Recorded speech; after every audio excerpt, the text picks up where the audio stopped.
Good work students, मैं हूं अरविंद कौनरोजा और आप देख रहे हैं Maddy plus with Arvind. Students, आज की क्लास में आपको बताएंगे कि आफ्टर कंप्लीट डीएमएलटी जब भी आप जाते हैं लेबोरेटरी पे काम करने के लिए, उस टाइम पे एक समस्या आपको देखने को मिलता है। जब भी आप सोचेंगे ना कि मैं टेस्ट को रन करूं, तो वहाँ के जो टेक्नीशियन होते हैं, जो टेक्नोलॉजिस्ट होते हैं, वो आपको मशीन को टच नहीं करने देते हैं, काफ़ी दूरी बनाने के लिए बोलते हैं। कहते हैं क्या कि जब तक आपको आइडियल वे में नॉलेज ना हो जाए कि कैसे टेस्ट को परफॉर्म करना है, तब तक आपको मशीन टच नहीं करना है। तो आज हम आपको बता दें कि वो क्या चीज़ें होती हैं जो जानना अति आवश्यक होता है। सीबीसी मशीन की आज हम बात करेंगे। सीबीसी को फुल फॉर्म बोलेंगे कंप्लीट ब्लड काउंट। इसका जो मशीन होता है हेमेटोलॉजी डिपार्टमेंट में होता है। आज हम बात करेंगे कि कैसे टेस्ट को परफॉर्म करेंगे, कैसे सैंपल को एस्पायरेट कराते हैं। जब भी सैंपल आप देखेंगे सीबीसी का, तो होता किसमें, वो EDTA मतलब ethylene diamine tetraacetic acid lavender top या पर्पल कलर के टॉप में इसका सैंपल होता है। ड्यूरिंग कलेक्शन उसको वेल मिक्स किया जाता है 8 to 10 टाइम इनवर्ट हॉरिजॉन्टली, जिससे कि अच्छे से वेल मिक्स हो जाए और ब्लड आपका क्लॉट ना हो।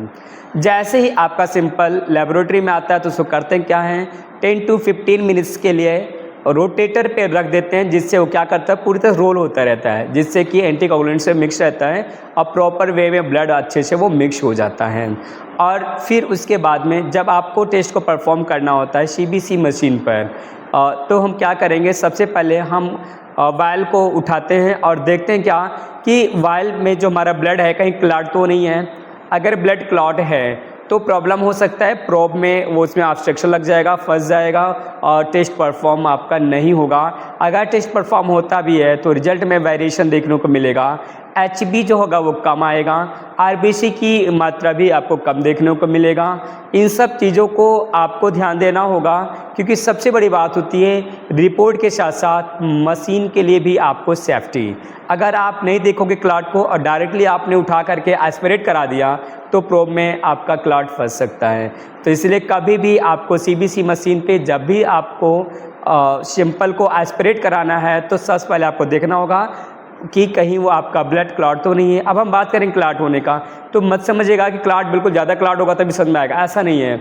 कभी कभी होता है क्या कि बिल्कुल माइल्ड क्लॉट होता है। माइल्ड क्लॉट आपको देखने में नहीं समझ में आएगा, अगर रैंडमली आप जल्दी से देखोगे तो नहीं समझ में आएगा। अगर आप अच्छे से देखोगे समझ आएगा हाँ ये माइल्ड क्लॉट है।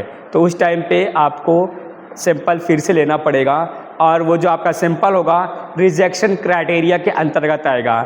अब हम बात करेंगे रिजेक्शन क्राइटेरिया अंतर्गत आएगा मतलब क्या, आपके लेबोरेटरी में एक रजिस्टर होगा जो इसमें सारे सैंपल जो रिजेक्शन क्राइटेरिया के अंतर्गत आते हैं उसकी उसमें एंट्री की जाती है। तभी आपको बताना होगा आगे डिपार्टमेंट्स में कि जो सैंपल आया हुआ है ये क्लॉट है और जिसको हम परफॉर्म टेस्ट नहीं कर सकते हैं, और इसलिए समय रहते आपको वर्ड में इन्फॉर्म करना होगा, पेशेंट को इन्फॉर्म करना होगा कि फिर से ब्लड आपका चाहिए। ठीक है, इस तरीके से इन्फॉर्मेटिव वीडियो पाने के लिए बने रहिए Maddy plus with Arvind. Thank you.